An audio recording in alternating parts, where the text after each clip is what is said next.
we'll get started, I guess, here. My name is Laura Lien, and I'm kind of a team lead for the Como Neighborhood History Project. And it started about 3 years ago with a group of neighbors who were having discussions about equity and some of the racial covenants that we found out we had in the Como neighborhood.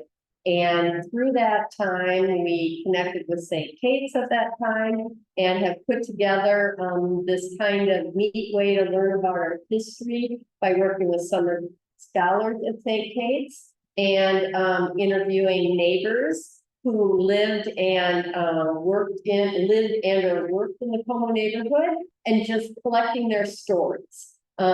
History is always about storytelling, so we're trying to collect the different stories of people that we have in our neighborhood so that 20, 30 years from now, this stuff will be saved for someone else to add to it.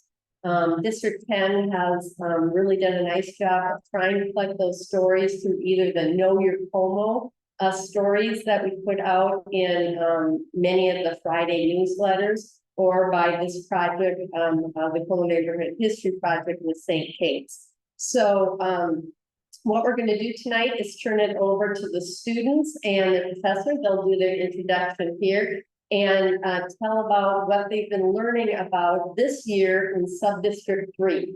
So 2 years ago, we did just put together a project of how do we collect history and interview people, and we started in Subdistrict 1 because I happened to live there and I knew a little bit about that area. Last summer we did Subdistrict 4, which is between the tracks, and this summer we're on Subdistrict 3, which is up along Dale, and then next summer we will get the last subdistrict in Como, and that will be Subdistrict 2, which kind of goes right up through the park and up to Larpenteur. So at the end of this, we'll take some questions and then we'll show you a couple other items on the website, let you know some other things we're working on. And again, thank you so much for coming. Really appreciate it. Now I'll turn it over to our 28 students and faculty.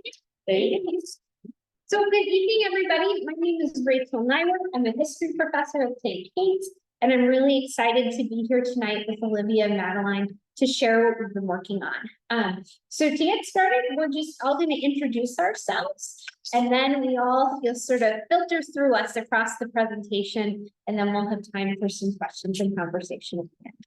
Sound good? All right. Hi, my name is Madeline. I'm a senior at St. I study economics, public policy, and political science. I'm on the pre-law track. And I've been working on the Welcome in Your Neighborhood project for a little over a year. Hi, I'm Olivia Lien. I'm a sophomore at St. Kate's. I'm majoring in history and English and I'm minoring in linguistics. This is my first time working with a Welcome in Your Neighborhood, but I've been exposed to racial causes and that's the research. Excellent. So I feel like it really swallows our words a little bit because it's big. So when we talk, scoot closer up here in the crowd so that we can hear a little bit better. Let me send our slides forward and then I'm going to get us started. So as we've been working on Subdistrict 3 this summer, we have a story map that will show up on your website here shortly that you will be able to see. But we've entitled our story map, There's No Place Like Home, because it struck us that as we talk to folks, the different people we talk to who've been living in Subdistrict 3, this is one of the big themes that came out. Here is this very strongly held sense of community and sense of home in this particular area. A sense of home and community that has brought people to stay for quite a number of years in the here in the neighborhood. As someone who's not from Minnesota, but has lived here for a while now, it's pretty remarkable to me to think about folks, staying in one neighborhood for 30 years, and there must be something that you like about it and that works if you stay. So we like thinking about this idea of home and community, so you'll see that as a theme throughout our presentation this evening. Let's see. Rachel, yeah, I forgot to tell people this is being recorded, so we can share it. Yes, FYI. Okay, so I wanted to just give you a little sense of where where our involvement came from and what our summer adventures have looked like. So after the case, we work on an interdisciplinary project called Welcoming the Dear Neighbor with a question mark at the end. And the question mark is actually really important to our title. That idea of welcoming the dear neighbor comes from the Sisters of St. Joseph, who were the order of nuns who started St. Catherine University. And they claim as part of their mission, the idea of welcoming or loving the dear neighbor without distinction. And so in calling our project Welcoming the Dear Neighbor and adding that question mark at the end, we want to ask the question in our communities, have we been welcoming the dear neighbor? Not just right now in the present, but were we welcoming of the dear neighbor in the past? And I always tell people when I talk about this project, that I think I am not giving away the end to say that the answer to the question is often no, that especially when we look historically, communities weren't always welcoming of folks who weren't the same as them coming into the neighborhood. So this is what we're looking at. So I work with faculty from a variety of different disciplines who we started our project by really being focused on housing inequity and the intersections of housing inequity and racism. My particular part as a historian is to look at the history of housing inequity and racism in Ramsey County. So that's what I've been looking at over time. Our project started just before the pandemic, which was an interesting moment to start a big research project because we started it and then we all got sent home and we had to find new ways to do our research for a couple of years. But then we got to come back together and do it in person. And that's when we encountered Laura and her team here in Como Park, right? So I think about those Know Your Como stories as part of the way that the neighborhood history group does their work. And so they were working on learning more about the neighborhood. We were interested in learning about Ramsey County. And we had this lovely place where sort of our interests converged. And so we've been working together for the last few summers to learn about the different areas here in Como Park. So the backdrop for what we want to talk about tonight is, I think, really important. And this is something that I am really interested in as a historian.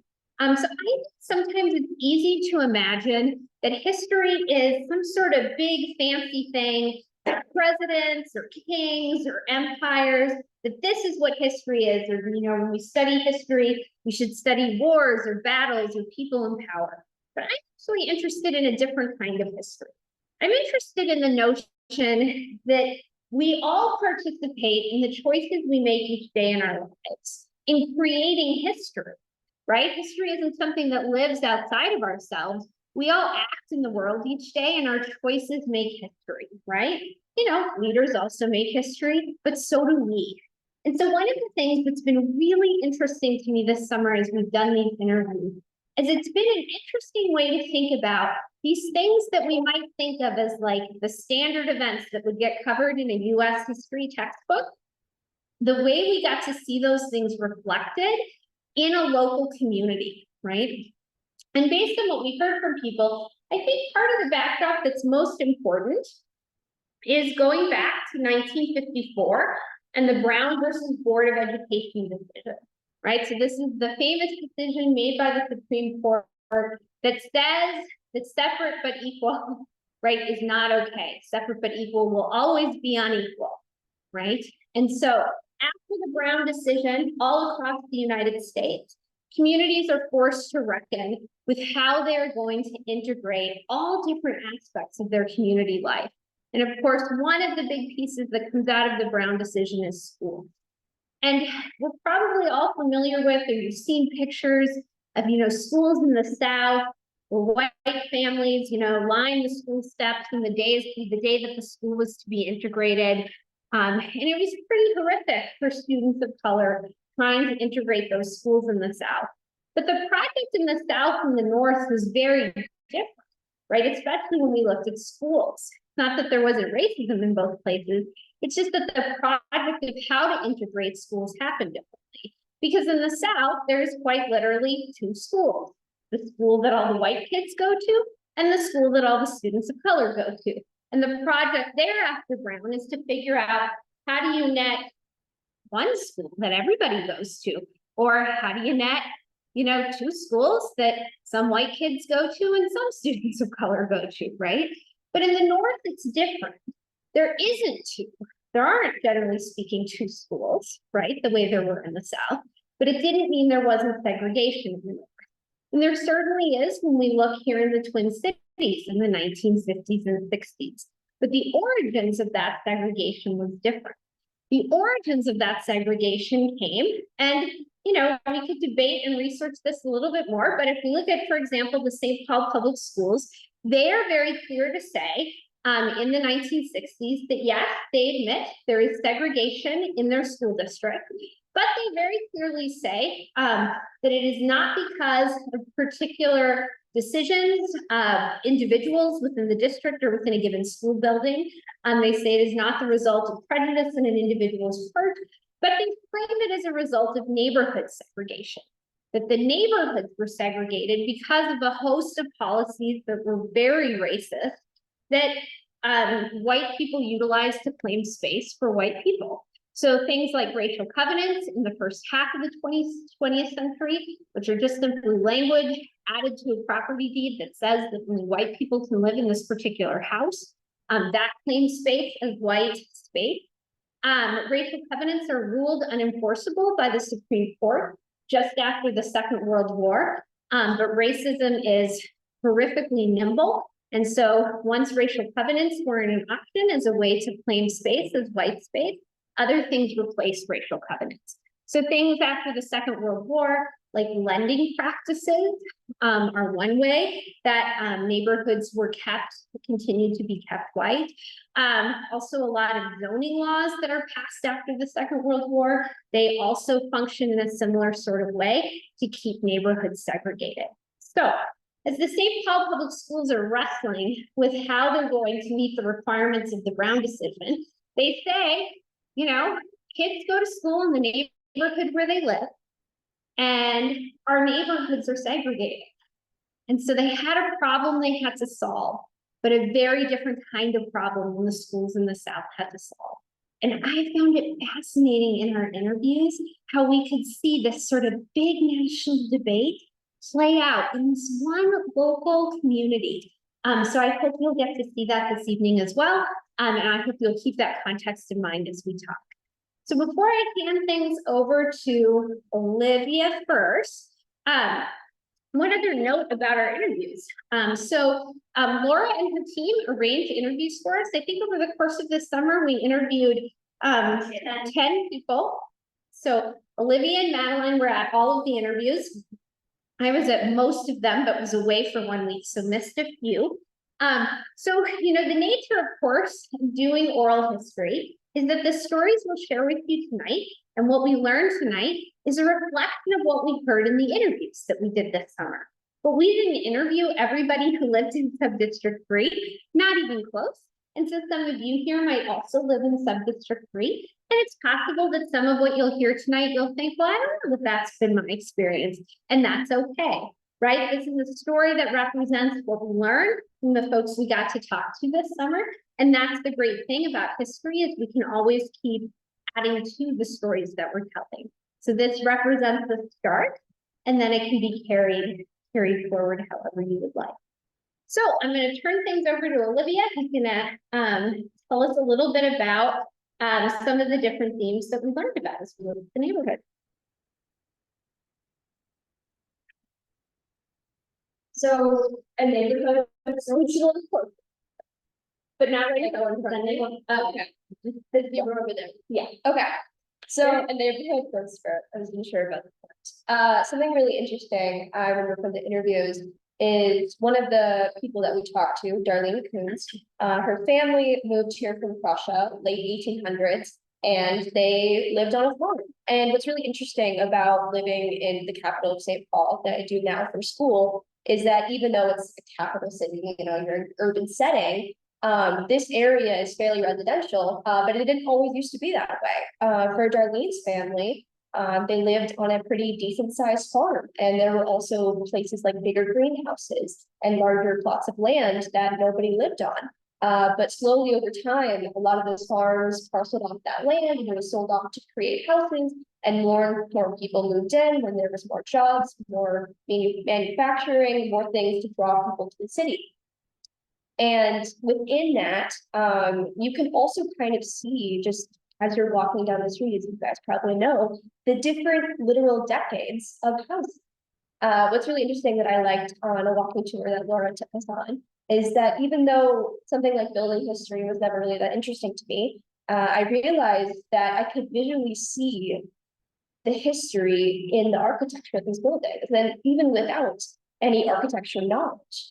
And you can visually see kind of the remnants of these late 1800s farmhouses. And you can also see the early 1900s, you can see the baby boom, and you kind of see these different houses change.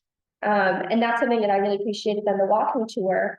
And it's something that I think continues to evolve too, because even though those houses were built at those separate times, they've also expanded. A lot of renovations have been done because a lot of these houses started off as starter homes. You see in around the baby boom, when people return from World War II or want to move to a place like Como, there's not really enough room initially at first. So you have things like Quonset huts at the Northdale Rec Center, and you have a lot of new families starting that eventually need to expand those houses. And that kind of leads to something that Madeline is going to talk about, the ever-changing homes within Como.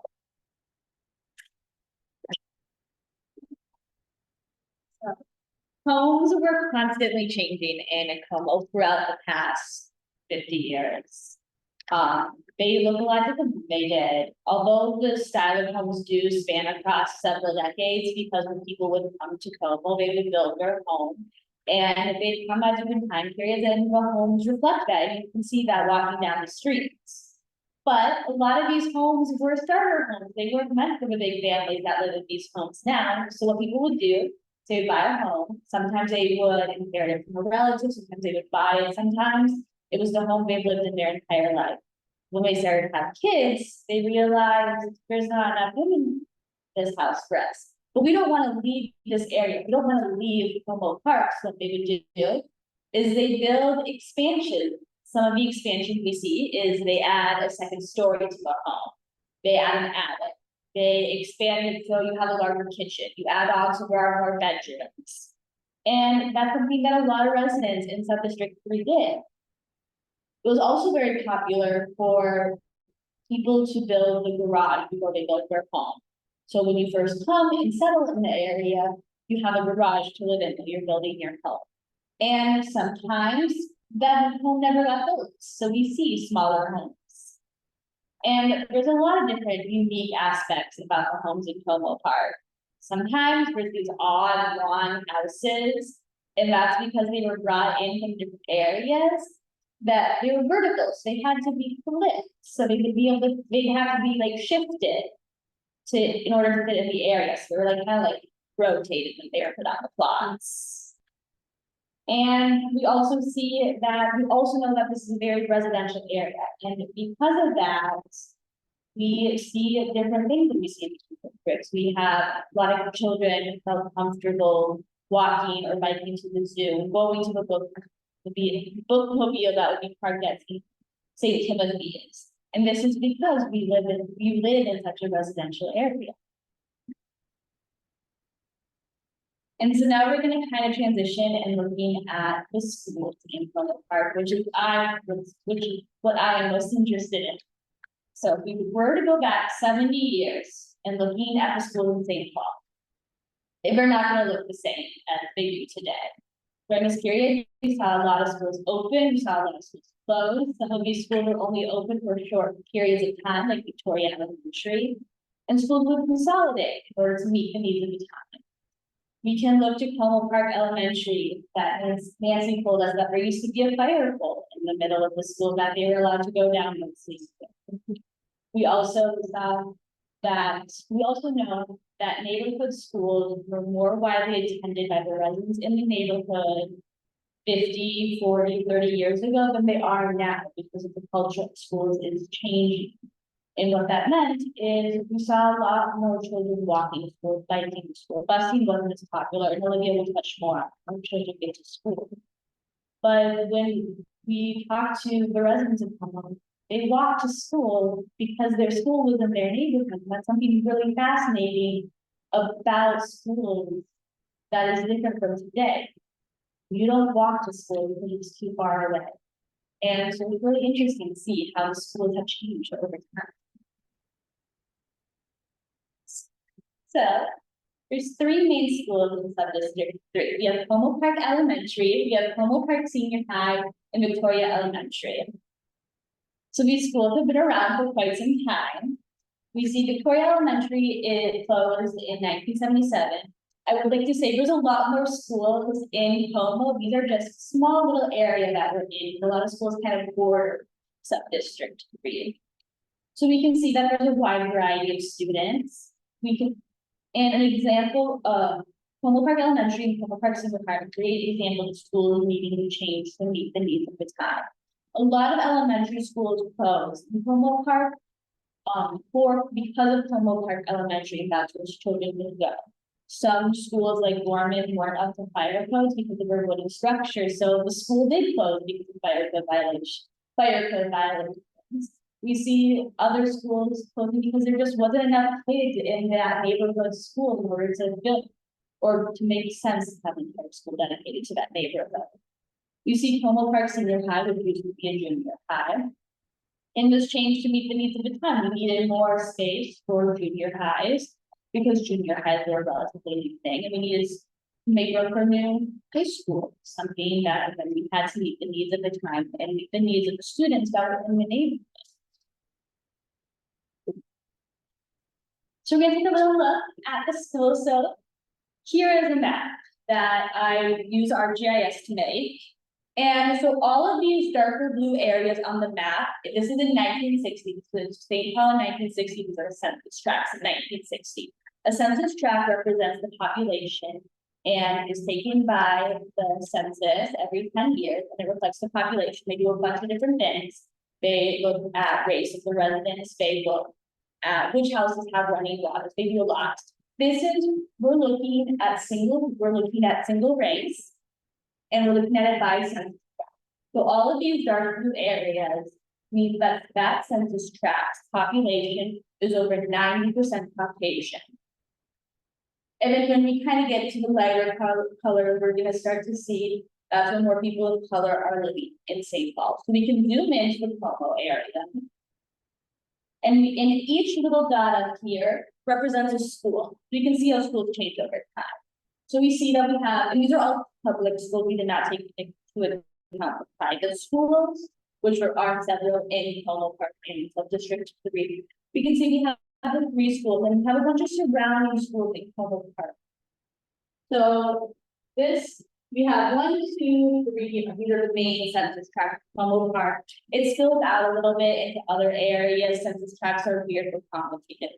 But we can see that in the 50s and 60s, these are where the schools were in Como Park. And then we can fast forward to the 90s, we see some changes, we see more diversity picking up in the other areas of St. Paul. But we can also see that we're seeing some more schools, and that's because in the 80s, more schools are popping up, in the 90s, more schools are popping up. And we can zoom back into Como and see that Como is still relatively the same, except now we don't have Victoria Elementary. And we see a few other schools kind of closing in the area, and that kind of leads us into the 2010s. There's a lot less schools in 2010. Almost all of the schools from the 1800s, all of the schools that were built in the 1800s are now closed. We see early 1900 schools being closed and new schools popping up.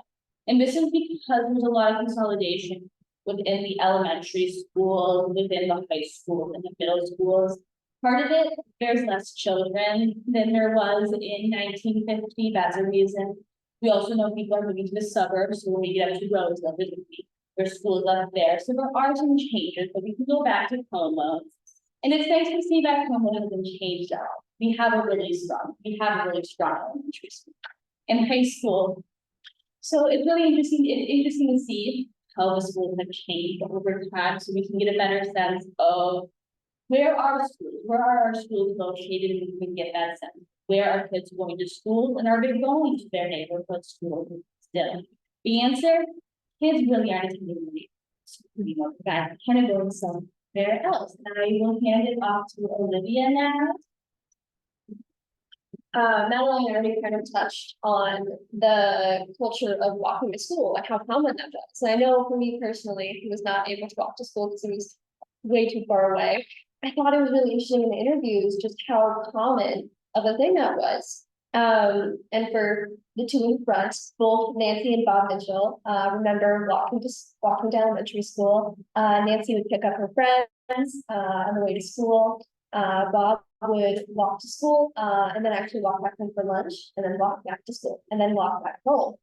And the idea of the community trust and the feeling of safety for children to be able to do that by themselves because of the location, because of the kind of the communal understanding. I really found that really interesting. And a part of me wishes that I could have had that same thing myself and living in a more tight-knit community. But in that, there was also some other really interesting stories. Like another resident, John Heidich, he remembers that sometimes he would ride in the back of a garbage truck to school. He'd like hold up his thumb, like he was hitchhiking, and then he'd hop on the back, ride for a little bit, and then get off at a stop, almost like, again, kind of a makeshift bus. He said that you can't do that anymore legally, but I thought that was so interesting because I just wasn't expecting it. And again, it's that shared sense of trust that his parents knew that he'd be safe, that he knew that he'd be safe. He could trust his neighbors and workers in the community, and that nothing bad would happen. And it's a bit idyllic, but it's honestly beautiful. And in that getting to school, again, this is just a picture from Como Elementary 1951. But I think that process of getting to school that day in and day out, and like this children's kind of commute to their work almost, is actually more significant to the story of Como Park and the Como Park schools than it may initially seem. Because again, like I mentioned before, that kind of sense of shared safety, that they would be hit by a car and they didn't really need as much like patrolling and like safety guard. A part of that is kind of akin to a sense of school spirit and pride within the Como Park community. So that's School spirit. I'm sure everyone has some sense of school spirit for where you went to high school, for where you went to college. And we kind of learned that there's some different aspects of the school spirit within the Como Park neighborhood in St. Paul in general. We see that a lot of our residents are very proud to send their child to the same school they went to. And we see that a lot around Como Park. We see that you love the neighborhood, you love where you live, and you like the schools you went to growing up. So when you're able to send your kid to the same school you went to, that's a proud moment. We can also see the competitive aspect of school spirit. Something that is coming to light a little bit more recently. You used to go to the school that was closest to you. You used to walk to the school that was closest to you. That's not really the case anymore. It kind of depends on if you're an athletic person, what sport do you play? One of the people we interviewed, John, shed great light on this experience as being a coach within the Como Park schools and the other schools in St. Paul. Is if you're really good at a sport and another high school is really good at a sport, you're going to go to that high school, even if it's miles and miles away from your home. Because that's what you do, that you're playing the sports and that's going to hopefully help you get into a good college and get a career out of it. So when we look at school spirit, we kind of are losing that aspect of community schools, which is a great aspect, which means you can walk to school because it's down the block. And so it's kind of shifting and when we look at school spirit in different ways. So what are your classmates and how does that make and shape the neighborhood? What I noticed a lot in these interviews that even though there was a decent amount of shared values and stuff, there was still differences. I noticed for residents like Bob Mitchell going to a Catholic private school in St. Angus, There were groups of kind of more Catholic, more Lutheran, other kind of Protestant. Resident John Pidich, you mentioned before, mentioned kind of a small Romanian community that he was a part of. And kind of how, even though it was still very homogenous and still very white, within that whiteness, it's actually more diverse than we think of, because the term, again, white itself, is made to exclude other people of color, when in itself, it's actually more diverse, and we should celebrate those diversities and celebrate those differences. And kind of within that, another resident, Roy Madeline, kind of talked about as something that, even though the neighborhood and these schools were very right for a long time, a lot of that change actually happened by accident in a way. A lot of that was kind of other outside forces, like the Vietnam War, resulting Hmong refugees that needed to find a place elsewhere because they were no longer accepted within Vietnam. And many of those refugees came to Minnesota, came to the Twin Cities. And I know growing up, I've made a lot of Hmong friends because of that, even though they're not originally from here. I mean, I'm not originally from here, Norwegian, Swedish, and German, but that's because of that outer kind of force. And within that refugee process, a lot of these schools and these neighborhoods became more diverse, because again, as neighborhoods became more diverse, it shifted the schools as well, because these schools were based off of the neighborhood community. And that kind of makes you think more about, again, who is your neighbor, and then resulting, who is eventually going to be your classmate. So that kind of ties back into the next slide for integration as a result of desegregated schools. And this kind of conversation, Rachel and I did a bit of archival research to kind of look at newspaper articles to pair together with things that we heard in oral history interviews. Because that's kind of the thing, is that we realized is that the oral history interviews was the first major step for residents to point us to things that we would have no idea to search for, because we're not from this community, we're not from this area, we don't always know what to search for. And so within that, having that first initial experience, it was a lot easier to look for certain things. Like Nancy Mitchell, for example, mentioned that she's actually part of the magnet school system, that this kind of project to help the desegregation process. And that's something that Rachel will talk more about and has done a lot of work in. But kind of the greater context, as Rachel mentioned before, is that the St. Paul school system was really scared of one thing, and that was being sued. Because after Broad v. Board, 1954, it wasn't the Southern schools that were just nervous, it was the entire United States, because even though there weren't necessarily separate schools for people of color and then all white people, it was more implicit and more kind of hidden and nimble, as Rachel said. And a part of that was because of the outside forces, like, racial housing covenants and things that affected those neighborhoods. And so within that, they tried a lot of different approaches because they were afraid of being sued because of similar issues happening in places like Boston and Chicago. And so some of the approaches that they tried, like the magnet school I mentioned, where you would have different schools that focused on specific things like science, or art, or theater, things like that. And those specialized activities where students would be bused to the second half of the day. But as there was always some issues from parents, from administration, from funding proposals, and it really was a lot more complicated than people initially thought it was going to be, desegregation, because again, it wasn't necessarily the schools, it was the neighborhoods, and it was decades of racial housing covenants, zoning policies that shaped neighborhoods, and that's a lot harder to undo than just a simple band-aid of a couple extra bucks. So again, a part of that policy was really a lot of the parents involving themselves in different groups that Parents for integrated education. This is something that's incredibly fascinating to me, and I can't wait to learn more about. So I'll tell you what I do know. So here's a map from 1970, and that shows different schools. They all have different labels. But it was a parent organized group. It started in 1965.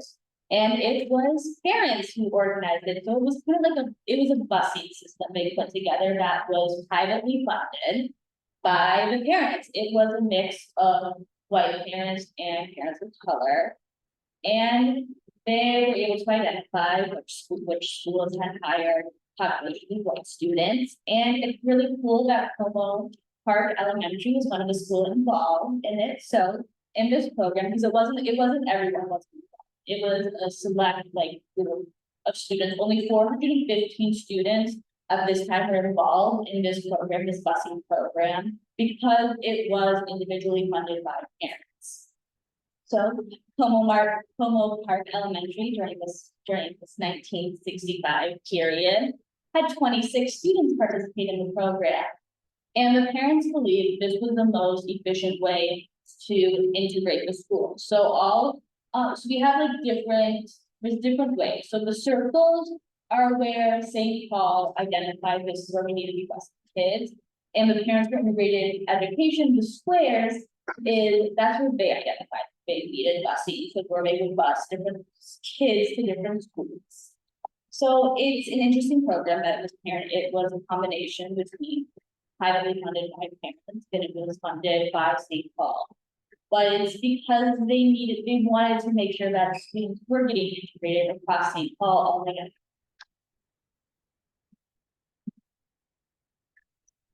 All right, this brings me to me, and it also means we're almost at the end of our talking time, and we'll get to hear your questions. So, as a historian, I work on really two projects. So I work on this Welcoming the Dear Neighbor project, but I'm also a British historian by training. And when I do my British history work, what I study is the history of children and youth. And it's because it fits in this larger advantage that I bring to my study of history, which is this idea of thinking about the ways that we all make history. And this is one of the things when I thought back on our experience doing the interviews and what we learned this summer, this notion that children make history too, right? That children are active in sort of helping to create the world we live in. So I think, for example, about a couple of moments in the summer that stood out for me. So I had been reading about these learning centers that the St. Paul Public Schools tried to set up in an effort to desegregate the schools. And so their plan there was that children would go to their neighborhood school during the morning, and then some number of afternoons each week, they would be bused to different schools that would have sort of a theme, maybe science, or there were language-based programs situated at schools, or music programs, or cooking programs. And so children and their parents could choose, you know, I'm interested in the cooking program. And so a couple afternoons a week, you might go to a different school and do the cooking program. And St. Paul thought that perhaps this would be a way to have integration within their school district. Because, right, if children were going to the cooking school or the science school, you'd get different populations that weren't just tied to their neighborhood. And as Roy told us when we met with him, you know, one of the things, lots of northern cities, their solution was busing. But St. Paul was pretty anxious to avoid that because it was so unpopular in a lot of places. This was a different effort, this effort at creating these learning centers. And so they sort of divided the schools. They used the solar system as their guide. So you might be in the Mercury cluster. Como Park ends up in the Mercury cluster, right? And it was in one of our very first interviews when we talked to Nancy, it turned out Nancy had participated in one of these learning centers. And that was really exciting to sort of find this thing that I had been reading about in the archives and find, you know, not just the words that the St. Paul Public School was saying about what they were doing, but hear how people experienced what it was. And right, it's such a great reminder that children make history too, right? If participating in that program, Nancy and her classmates helped shape, right, a different kind of community. Doesn't mean the shaping of that community is done, but they help to do that work. And I think that's a really cool thing. I also think about, another person that we interviewed, Frank, who talked about moving to the Como Park neighborhood with his family in the 1950s.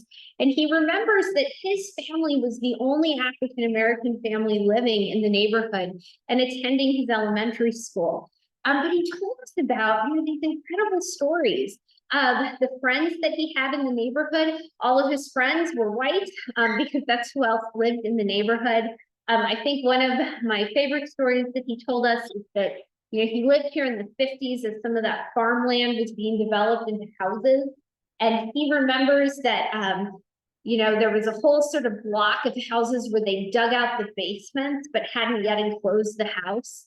And there was a big rainstorm and the basements filled with water. And he said he and his friends swam in them like swimming pools. I guess saying, but like I think about him, in his early elementary school years and the ways that he's helping, right, to create and tell the story of our history. And I think too about the stories that we heard from Marv, his experiences moving to Minnesota, but also his experiences as a teacher and coach, right? And I was really struck by the story you told us about when you were a gymnastics coach. And I appreciated greatly your honesty as you told us your story, right? That you said there were lots of people in the school who were very welcoming and accepting, even though there were not very many African-American teachers in the school at the time. And there were also some people who maybe were not so welcoming either.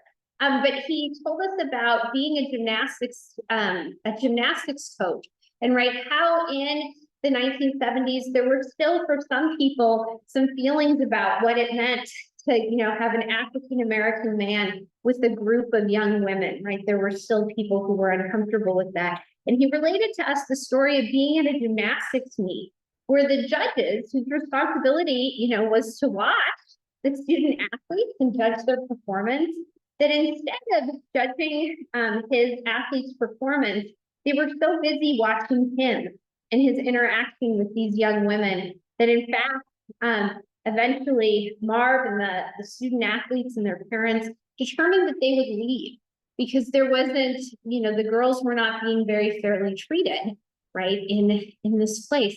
And I think about even that as a choice, right, of these young women who agree, to say that this is the thing that they should do for Marv and their parents to participate in that.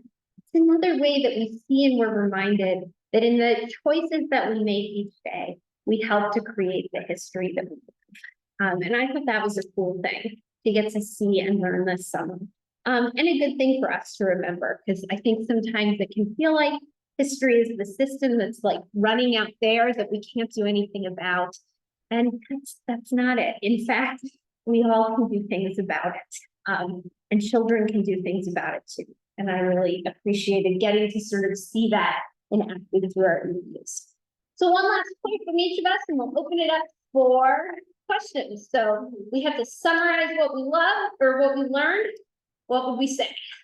I really enjoyed how unique this area is because of its residential nature. And you see things like sidewalk poetry, you see things like people trying to prioritize indigenous plants and like flowers and their little gardens. And I think that space and that choice to create, again, your little plot of land, to create it and make it your own and create something good out of it, to bear fruit from it, I think is really incredible and really powerful. I appreciated how community oriented that Humble Park is, especially when it comes to the schools, because there used to be all of these neighborhood schools and all the children would walk to school together, and that is where they form a community. And that's something that you still see a little bit of today, just not quite as much. If I was going to pick a sort of big traditional history thing that I'm interested in boundaries and how boundaries around people and nations get created. But it is one of the things that I think is interesting about Subdistrict 3. It's very different from the other subdistricts that we've seen so far. The other subdistricts are much more bounded, right, by railroad tracks, by the fairgrounds, right? The lines are much more clear. And one of the things that was interesting about Subdistrict 3 is it's not quite as bounded. right? It has a little bit of openness to the neighborhoods outside it. But what I think is interesting there is that despite that sort of sense of boundedness, there's still this lovely sense of community. And I think that's quite delightful. So that brings us to the end of what we wanted to share tonight. And now we're happy to open it up for questions from all of you. Thank you. He was interested in learning more about the homes, because you said it is primarily a residential area. Um, We talked a little bit about the architectural styles, but and the neighbors, some of the neighbors stuff over there. But types of how they're employment active there. I know that there is a really excellent carpenter, black carpenter. A lot, as a friend of mine, that's the house that he built, and the architecture, the details is just amazing. So I was just curious about people's employment. Can you talk about a little bit about? I guess with his employment, there were a couple instances of people running kind of small businesses out of their house, or they would sell stuff at the state fair. One resident, remembered that his mother, had like a gem business and would sell kind of gems at the state fair. And so I think the employment, there's not a monolith really here. There's a lot of different things, people working in like Minneapolis, but also having their own small business kind of outside of there. Yeah, we saw a lot of single moms, or not single moms. We saw a lot of moms in households who would have run small businesses or be stay-at-home moms while their children were in elementary school. But before and after they had jobs at different places across the Twin Cities. So there was kind of like, we did have like dual income houses at some point, and we do look a lot different than back in the day. There was less expenses too, because a lot of them were one-car households. So like, and it was pretty like, from what we learned, it was pretty like middle income kind of across the board. Relative part. When we talked to folks, definitely, we heard folks saying that, they identified as being part of the middle class. We heard sort of a mix of folks, like, and it is one of the things that also makes Subdistrict pretty interesting is that, there are, lots of people with, what we might call more white collar jobs, and then lots of people with more blue collar jobs, and that sort of, mix is an interesting thing. That's not true in every neighborhood, but it is true here. And I think it also speaks to a bit the way the neighborhood changed over time. So some of the first homes were larger homes and doctors and lawyers, sort of, I'm thinking in the earlier part of the 20th century that who lived there. And over time, the neighborhood grew to include folks from other professions as well. You know, whether employers had anything to do with the building. You mentioned the empty homes, not understanding why those were started and then left. Oh, they weren't flat. They were like building a bunch of them all at once. They were like building, sort of a flat, basically all at once, and they just weren't done. They were in the midst. Done. I know that the home that I live on in home that was owned by some work for the railroad, and that what I had is that the modern So we heard, I don't think any of the people we interviewed worked for the railroad, but some had parents who did. Most of the folks we interviewed, the earliest one was born in the 1940s, I think, right? 1940s. And so I think the folks we talked to are on the cusp, like the neighborhood is changing. So what they remember of some of the stories that you're pointing back to would have been their parents, right? If their parents lived here. And some of their parents didn't come up with it. Oh, it's okay. Cool. That's awesome. Yeah. I had a question about the project itself. I'm sorry, I need to come out of town. built 3 houses in Third, so. How many districts are we in the process? And I'm not answering by the person what subdistrict. So probably Subdistrict 1, we were looking at the name was, So we've got one more district to. yes, Yeah. Subdistrict 2. This is part of the greater District 10.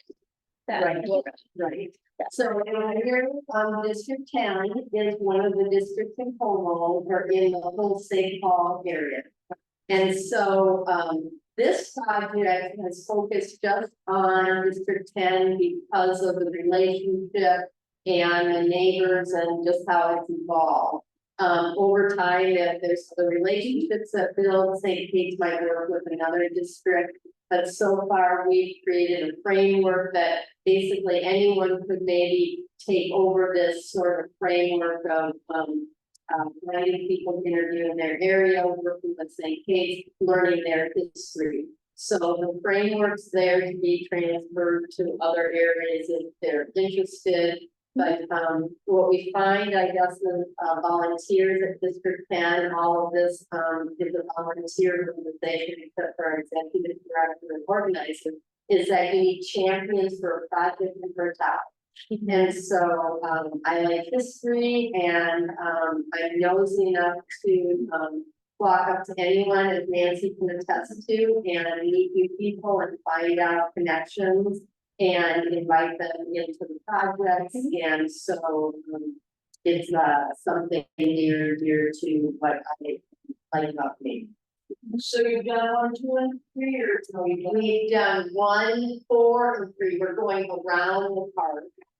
And so the area between the tracks did talk a lot about some of the railroad housing. Some District 1 closer to the tracks had people who worked at the railroad and built homes. We didn't know your Como story regarding that and regarding Axel Carlson, so you can look back on the District 10 website relative to that.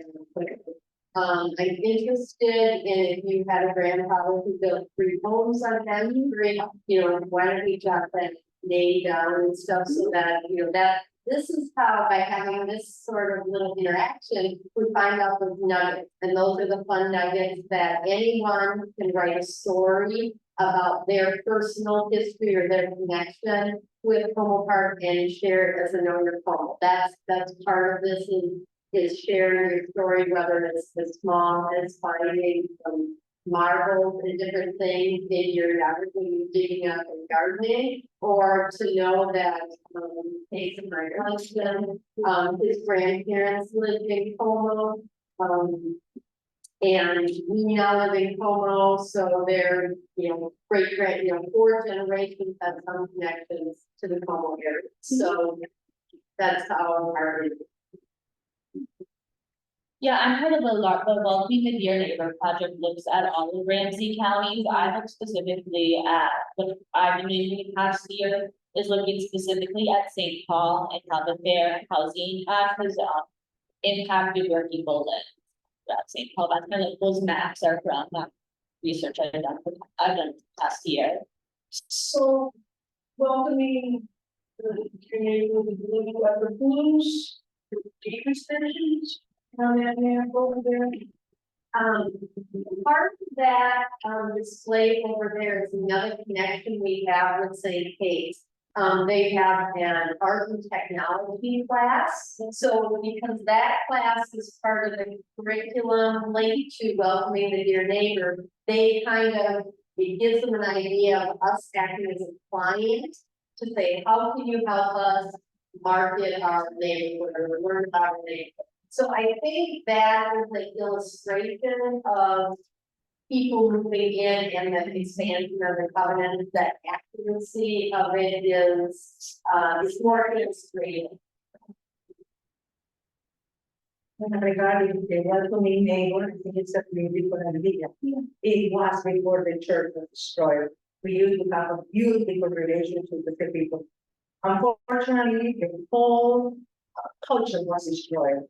Until now, in our neighborhood, so many people left, many people moved, and still we are not connecting. It's very sad. I mean, I just felt like part of our life, our kids, like our son, the friends, has been destroyed. I mean, not knowing the people we know. Just different choice for me, so difficult to say, okay, how would neighbor and so on, but we know what they did to our culture. We are alive. Was that at St. Andrew's Church? Excuse me? Was that St. Andrew's Church? That, Yeah. I think I have another question. I think it's very interesting what you said about the bus going to one place or one school. I think it is a wonderful idea.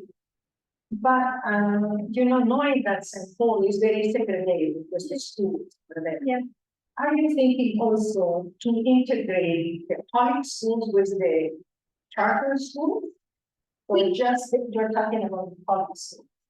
So for right now, we've just been talking about the public schools. So this is actually this is the direction that I would say, my research is headed, is to think more about the impact on the schools. And I think that is an aspect of it, because, the state public schools are actually really interesting in the sort of larger history of schools. So it's in St. Paul that we see the first charter schools in the 1990s, which is interesting and unique. And it's also the case that the push to have open enrollment, that comes in the St. Paul public schools earlier. Like they're talking about open enrollment and beginning to practice open enrollment in the 1960s. But these are all efforts to address this question of integration. So I tell my students there are lots of places in history where I think what happens is there's a really, and then they try to see if they can sort of give that idea legs, and sometimes they don't quite get it right. And so then somebody else comes along and tries again. And I think that's a little bit the story that we see in the St. Paul public schools, is they understand that they need to do a thing. They need to figure out how to integrate their schools, and they are trying. There's no question about that. It's just that because again, there is such significant neighborhood segregation, you can see these different like paths to trying. So in the 1960s, they talk a lot about open enrollment and they think that maybe this will help. When we get to the 1970s, they're trying the learning centers. By the 1980s, we're sort of coming back, they're starting to talk about like school consolidation, right? So if we think about Madeline's map of how the schools are changing, that, if we could just configure where the schools are a little differently, maybe this will sort the problem. And by the time we get into the 1990s, they're talking about charter schools, right? So these are all efforts that in some ways are meant to address, in part at least, the same basic issue. So they're trying, but maybe not always as successful as they'd like to be. I was thinking to just your point about sort of the notion of neighbors and neighborhoods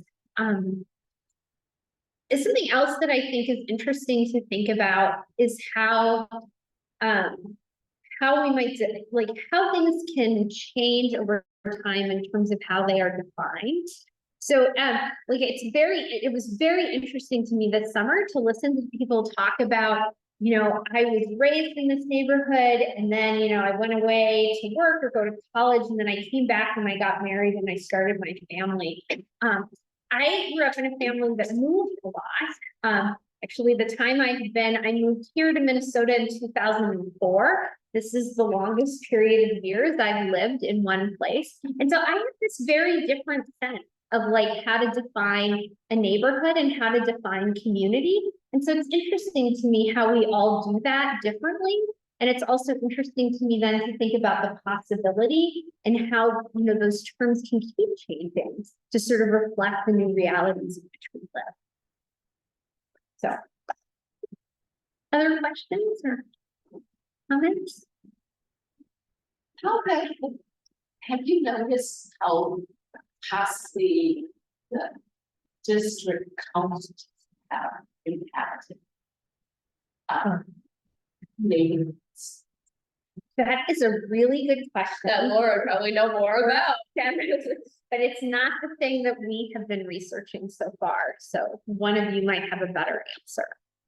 I mean, as the staff member of the district government council for the past 3 years, I mean, we're really trying, we're arguably underfunded, we're under-supported by the city but we, the district council, especially board, is a really great partner, St. Gates is a really great partner, the capital water is a really great partner. It's allowed us to do a lot of things, but the work of the district council, one of my goals of mine is the work of the district council is, yeah. There's a million things that people in the community want the district council doing. But with the resources we have, there's about a dozen things that we do really well. And so in my time here, I'm trying to focus our on that dozen things that we do well, instead of trying to do more than we're able to do. And so we lean on our partners, we lean on Laura, our community champions, and I'm happy with the work we've done, and your mileage varies across the city. Some of the councils are really prospering and really making an impact. Another one facing serious budget issues, serious capital issues, serious board issues. Some of those are products of their own design, but some of them are products of something 10 years ago. Design. It's just been a cycle. I don't have to really I've been a member of several district councils. I had sometimes with someone around and involved. So anybody ever wants to have a district council? I think it's a great system with a ton of potential. You can describe so many things in the target. So much potential. And has so many great things, but also needs a lot of help.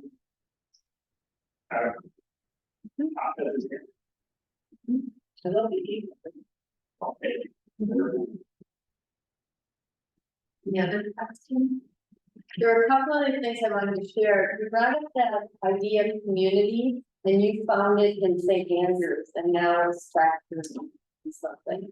I know we find community in things we're interested in, and I hope that creating this Como neighborhood history project is another sort of like mini communities within communities, however you define that. I thought that was really. We're very stewards.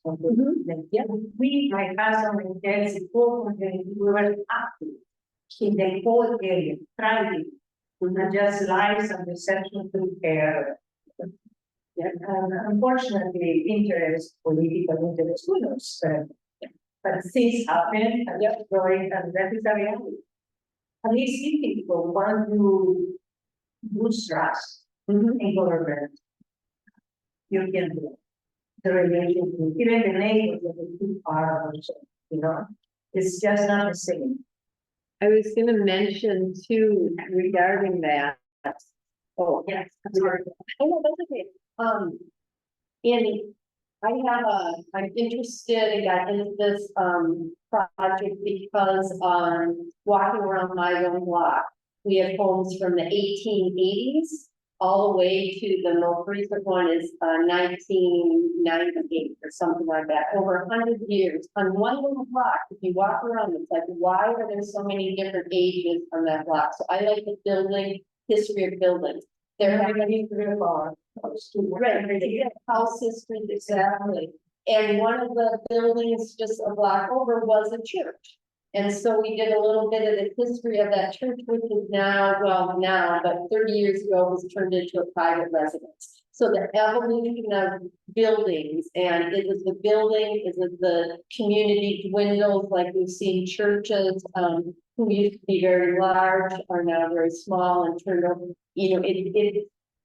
it's hard, it's easier to look at it if you're not personally invested in that, just looking at the story, but those are different stories that evolve and we just try to record and save.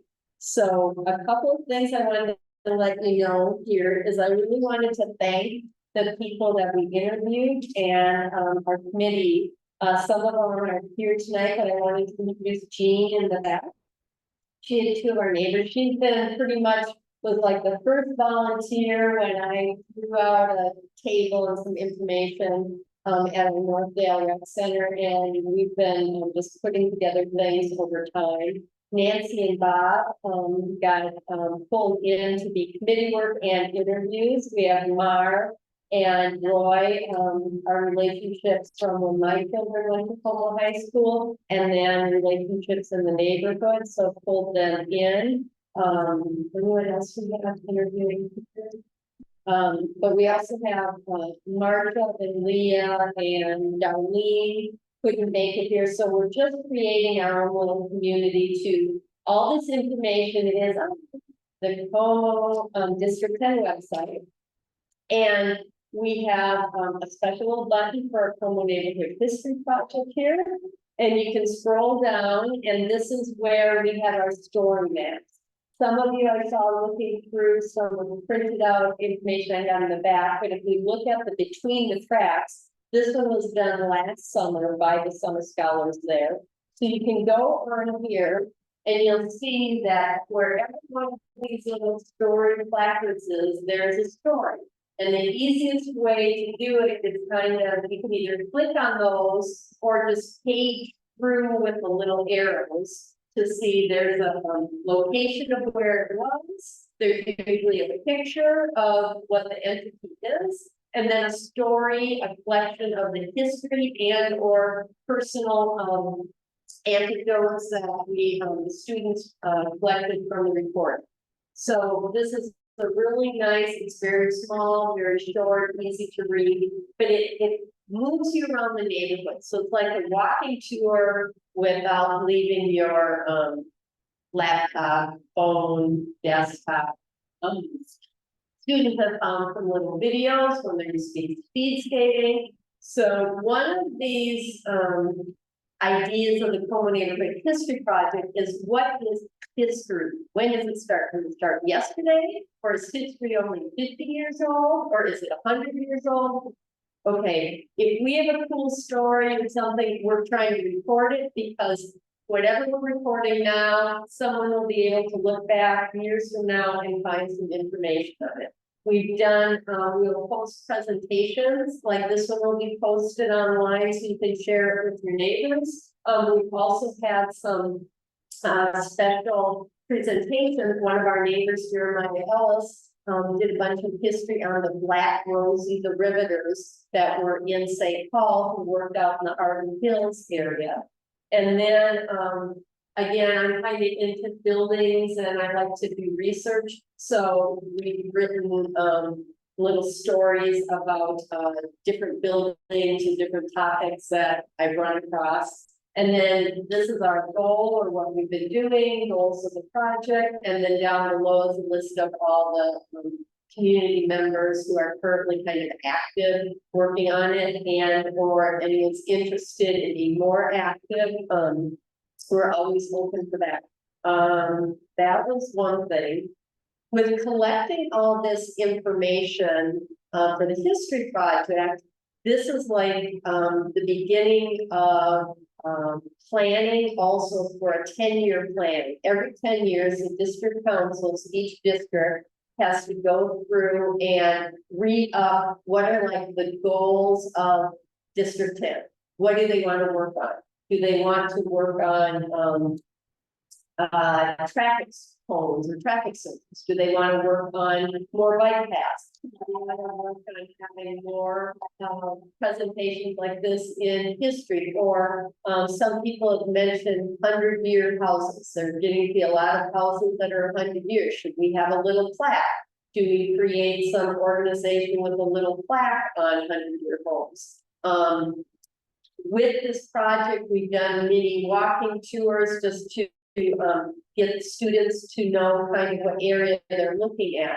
But should we make permanent walking tours? Should we have a little QR code where you could, you know, if you want to get your exercise, especially during COVID, it's like, okay, you can't talk to anyone, but maybe you can get out and walk around the neighborhood. Maybe we can use the history we're collecting of these story maps, put it in little QR codes, a little sign and location, and make walking paths or something. Those are ideas. What does the District 10 want to do for the next 10 years? So over the next year, year and a half, we will be collecting input from people who live and spend their time in Como, mostly District 10 neighbors, because we have, like, we're kind of a gateway to many parts of the state because of the zoo, because of the state fairgrounds, all the festivals we have, the Mung Festival, all the different walks that go through Como Park to raise money. You know, we're kind of like the sidewalk to all these different local activities and local venues. So, we're trying to figure out what makes our neighborhood, and will continue to make our neighborhood, a place that people want to return to and come to. So, if you could look at newsletters, watch for them, we'll probably have Saturday or some section where you can come in and have a conversation with other community members to give ideas so we can formulate the next 10-year plan. Let's see, so I got, thank you very much for some scholars. Thank you to our professor at St. Kate's, Professor Neiwert, for continuing this project. Thank you to Shevek, our District 10 Executive Director, for managing our technology and recording and doing all the behind the scenes. And thank you so much for coming today. We really appreciate that you're interested in this project.